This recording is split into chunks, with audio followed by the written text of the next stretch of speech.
Доступную среду по избирательным участкам проверяют.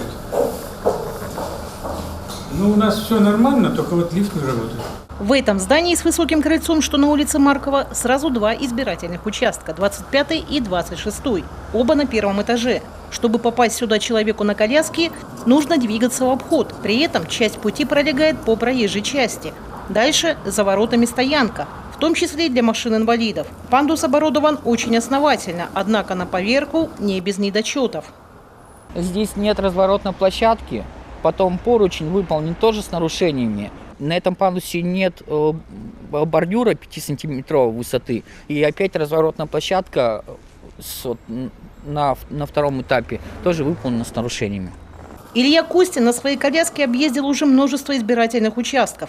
Это здание, говорит, несмотря на недочеты, для людей с ограниченными возможностями доступно. Пандусы, вспомогательные перила, кнопка вызова и парковочное место вблизи участковой избирательной комиссии – все эти требования соблюдены. Такая ситуация, по словам организаторов мониторинга, характерна для большинства городских участковых комиссий.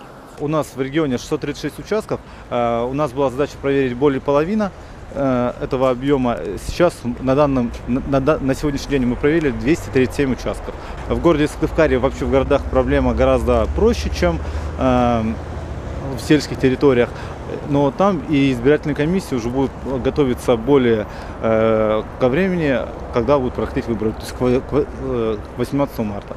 О недоступности некоторых участков инвалиды и общественники рассказали Владимиру Путину на встрече 13 января. Президент поручил ситуацию исправить. Его поручение опубликовано на сайте Кремля. К слову, в нашей республике сегодня 74 тысячи человек с ограниченными возможностями. 13% из них – колясочники. Наталья Литкевич, Олег Костромин, телеканал Юрган, Сыктывкар.